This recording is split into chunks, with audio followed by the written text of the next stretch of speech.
आगे बढ़ते हैं खबर भोपाल से, जहां सीएम मोहन यादव का बड़ा ऐलान सामने आया है। दरअसल अब स्कूलों में आपातकाल का संघर्ष पढ़ाया जाएगा, ये कहना है मुख्यमंत्री का। साथ ही मीसाबंदियों को एयर एम्बुलेंस की सुविधा मिलेगी और एयर टैक्सी किराए में 25% की छूट मिलेगी। मीसाबंदियों का प्रदेश में टोल टैक्स भी नहीं लगेगा।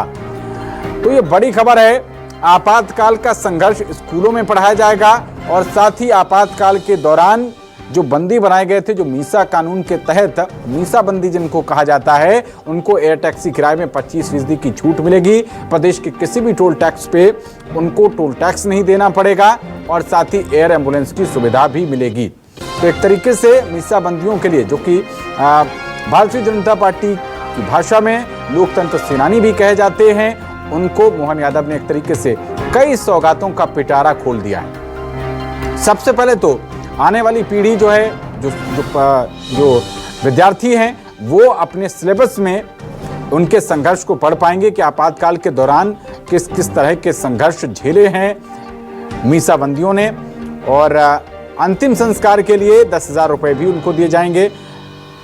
बड़े खुले हृदय से वो हम सबका सेनानी के समान लोकतंत्र सेनानी भी कोई बीमार होकर कहीं भी किसी स्थान पर रहेगा और उसको तुरंत गंभीर चिकित्सा अवस्था के आधार पर अगर एयर एम्बुलेंस की जरूरत पड़ेगी, सरकार वो दे करके उसकी भी मदद करने का प्रयास करेगा। आपके प्राण जरूरी है, बीमार की इस अवस्था में ये साधन जरूरी, इसके कारण से हमने ये निर्णय किया है।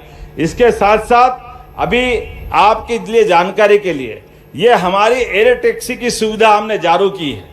एयर टैक्सी की सुविधा के आधार पर जिसको सिंगरौली, जबलपुर, रायपुर, जबलपुर, रायपुर पुराना मध्य प्रदेश था, अभी हमारा अपना मध्य प्रदेश ग्वालियर से लगा करके रीवा तक का इस पूरे बेल्ट के अंदर हमने एयर टैक्सी की सुविधा भी चालू की है।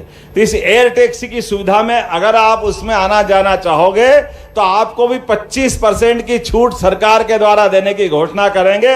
आपने कहा आपातकाल को स्मरण करने के लिए पाठ्यक्रम में जोड़ना चाहिए, बिल्कुल जोड़ा जाएगा। स्कूल के हमारे इस पाठ्यक्रम में वो इमरजेंसी का संघर्ष तो स्मरण रखना ही है। और खबर पर जानकारी के साथ हमारे रेजिडेंट एडिटर सुधीर दंडोतिया जी जुड़ रहे हैं। सुधीर जी, मुख्यमंत्री मोहन यादव ने मीसाबंदियों के लिए एक तरीके से पूरा पिटारा खोल दिया। अंतिम संस्कार के लिए उनको पैसा दिया जाएगा, सरकारी गेस्ट हाउस में वो फ्री में रुक सकेंगे, एयर एम्बुलेंस की सुविधा और साथ ही साथ सिलेबस में भी शामिल किया जाएगा उनका संघर्ष। देखिए, निश्चित तौर पर कहना होगा कि आपातकाल को लेकर आज मुख्यमंत्री निवास में बड़ा कार्यक्रम था और उस दौरान मीसाबंदियों के लिए सरकार ने बड़े ऐलान किए हैं। पाठ्यक्रम में आपातकाल का जो घटनाक्रम था उसको शामिल किया जाएगा, एक बड़ा ऐलान है। और आज हमने देखा था कि लोकसभा के अंदर आपातकाल के मुद्दे पर जिस तरीके से हंगामा हुआ, उसको लेकर ये लगता है कि बीजेपी इस पूरे मुद्दे को जनता के बीच में ले जाना चाहती है।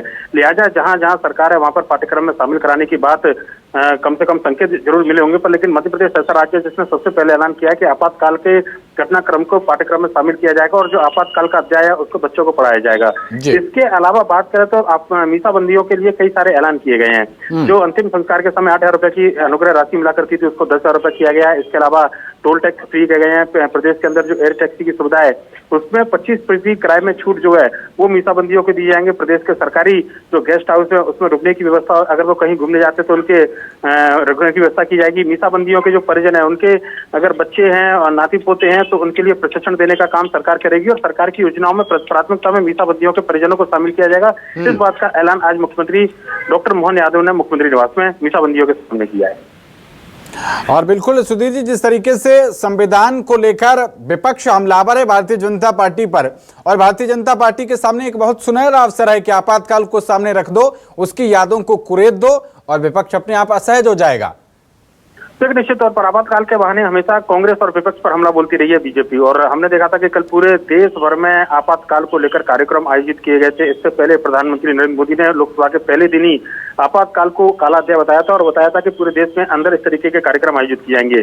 मध्य प्रदेश ऐसा पहला राज्य जो कि आपातकाल के समय जो लोग जेल में गए थे, मीसाबंदी जो थे, उनके लिए कई सारी सौगातें पहले से देती रही है। खासकर अगर बात करें तो मध्य प्रदेश आपातकाल के जो बंदी थे उनको। सुधीर जी, आप बने रहिए हमारे साथ। इसी बीच हमारे साथ कांग्रेस पार्टी के प्रवक्ता अवनीश बुंदेला जी जुड़ रहे हैं।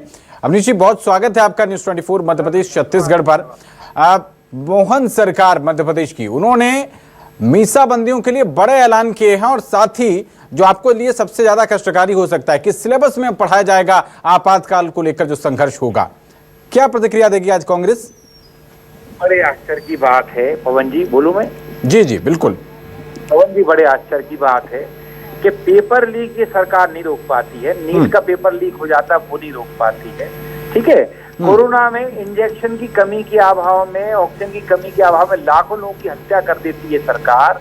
और मीसाबंदियों की जो बात कर रहे थे कि मीसाबंदी जो विषय है, उनको इतनी पेंशन दी जा चुकी कि शायद जो देश की आजादी में जिन्होंने प्राण न्यौछावर किए उनके परिवार को भी इतनी पेंशन नहीं मिली। और हम तो कहते हैं ना, हमारी उस समय की प्रधानमंत्री आदरणीय इंदिरा जी ने इस पर खेद भी व्यक्त किया था। और उसके बाद क्यों भूल जाते कि मोदी जी की सरकार में ये तीसरी सरकार में 21वां साल चल रहा है। मतलब 50 साल में 21वें साल में 21 साल लगभग आपके हैं। तो आप अपनी उपलब्धियां आज तक नहीं गिना पाए। आज वही आप किसी पिटी पुरानी बात कर रहे हैं। जो बात खत्म हो गई, हमने उसका भुगतान किया। ठीक है, तो जो बात हो गई, ठीक है, वो खत्म हो गई, उस पर ध्यान नहीं देना चाहिए। अवनीश जी वापस लौटते हैं आपके पास। हमारे साथ भारतीय जनता पार्टी के प्रवक्ता मिलन भागरे भी जुड़ रहे हैं। मिलन जी, क्यों कुरेद रहे हैं पुराने जख्मों को, ये कहना है कांग्रेस पार्टी के प्रवक्ता अवनीश बुंदेला जी का। जो हो गया उसको जाने दीजिए।